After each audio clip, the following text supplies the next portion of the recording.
चमचमीत खायला कोणाला आवडत नाही, सगळ्यांना आवडते. आज आपण काळ्या चण्याची मस्त चमचमीत भाजी नेहमीपेक्षा दुप्पट चवीचं कसं करायचं घरच्या घरी ते पाहूया. ढाब्यावर किंवा हॉटेलमध्ये गेलं तर या पद्धतीची काळ्या चण्याची भाजी नक्की सर्व केली जाते. अगदी साधीच पण मस्त चमचमीत कसं करायचं ते पाहूया. एक ग्लासभर इतकं मी चणे स्वच्छ धुवून रात्रभर भिजत ठेवलेलं होतं. छान असं भिजल्या गेलेलं आहे. आता या ठिकाणी यामधले एक्स्ट्राचं पाणी काढून टाकायचंय, कुकरमध्ये टाकून घ्यायचंय. सोबतच 2 तमालपत्र, एक मोठा दालचिनीचा तुकडा यामध्ये टाकून घेतलेला आहे. 3 हिरव्या वेलच्या सुद्धा टाकून घेतलेला आहे आणि तसेच एक चक्री फूल टाकून घेतलेला आहे. यामध्ये 2.5 ग्लास इतकं पाणी टाकून घेतलेलं आहे आणि त्याचबरोबर पाव चमचा खाण्याचा सोडा टाकून घेतलेला आहे चणे पटकन शिजण्यासाठी. आता मिक्स करूया आणि त्याचबरोबर झाकण लावून गॅसचा फ्लेम कमी करून 3 ते 4 शिट्ट्या काढून घ्यायचं आहे. आता या भाजीला आपल्याला काळा चहा किंवा डिकॉशन करून घ्यायचं आहे. त्यामुळे आपल्या भाजीची चव अगदी छोलेसारखी येते. तर या ठिकाणी आता साधारण एक अर्धा ग्लास पाणी घेतलेलं आहे आणि एक अर्धा चमचा इतकं मी चहाची पत्ती टाकून घेतलेली आहे. छान उकळलं की गाळून घ्यायचं आहे. या पाण्यामुळे आपल्या चण्याची चव अगदी छोल्यासारखी होते. आता कुकरच्या शिट्ट्या झाल्यानंतर इथे तुम्ही बघू शकता आपले चणे छान शिजल्या गेलेले आहे.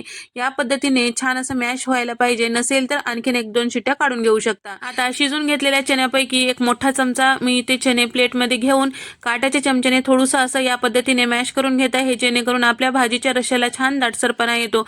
आता हे बाजूला ठेवूया. आता कढईमध्ये साधारण एक 5 ते 6 चमचे तेल टाकून घेतलेलं आहे. अर्धा चमचा जिरे छान फुलू द्यायचं. त्यानंतर इथे मी साधारण 5 ते 6 मध्यम आकाराची कांद्याची प्युरी तयार करून घेतलेली आहे. आता ते प्युरी यामध्ये टाकून घेतलेलं आहे. छान असं परतून घ्यायचंय. आता कांद्याची प्युरी परतेपर्यंत आपल्याला याचा मसाला तयार करून घ्यायचा आहे. 1.5 चमचा लाल मिरची पावडर आणि त्याचबरोबर 1 चमचा हळद, 1 चमचा धने पावडर, अर्धा चमचा इथे मी भाजलेले जिऱ्याची पूड टाकून घेतलेली आहे आणि एक पाव चमचा इतकं इथे मी काळं मीठ टाकून घेतलेलं आहे. 1 चमचा बॅडगी मिरची पावडर, जेणेकरून आपल्या भाजीला रंग छान येतो आणि एक अर्धा चमचा हिंग टाकून घेतलेला आहे आणि सोबतच यामध्ये इथे मी टाकत आहे अर्धा चमचा इतकं गरम मसाला आणि इथे मी टाकत आहे साधारण 2 चमचे इतकं छोले मसाला. छोले मसाला अवश्य टाका, यामुळे भाजीला छान चव येते. वाटीभर पाणी टाकून त्याचं पेस्ट तयार करून घेतलेलं आहे. तर या ठिकाणी आता जेव्हा आपण हे पेस्ट तयार करून घेत आहोत त्या ठिकाणी आपण जे चणे मॅश करून घेतले ते सुद्धा यामध्येच मिक्स करून घ्यायचं आहे. मधात आपल्याला कांद्याची प्युरी सुद्धा छान असं परतून घेत राहायचं आहे, जेणेकरून ते करपणार नाही आणि व्यवस्थित शिजेल. या ठिकाणी आता कांद्याच्या प्युरीचा छान असा हलकासा रंग चेंज झालेला आहे. तर अर्धा कप इतकं इथे मी टोमॅटोची प्युरी घेतलेली आहे. साधारण 3 मध्यम आकाराचे टोमॅटो छान पिकलेले घ्यायचं आणि मिक्सरला त्याची प्युरी तयार करून घ्यायची. ते सुद्धा छान असं परतून घेऊया आणि 2 चमचे इतकं कसुरी मेथी हातावर चुरून छान असं यामध्ये मिक्स करायचं आणि त्याचबरोबर इथे मी 1 चमचाभर आलं लसणाचं जाडसर असं कूट टाकून घेतलेलं आहे आणि सोबतच 1 मोठा चमचा लोणी टाकून घेतलेला आहे. तुम्ही बटर सुद्धा वापरू शकता. सगळं छान असं व्यवस्थित मिक्स करायचं. टोमॅटो, कांदा छान असं त्याची पेस्ट परतल्या गेली की यामध्ये तयार करून घेतलेलं जे मसाल्याचं पेस्ट होतं ते टाकून घ्यायचं.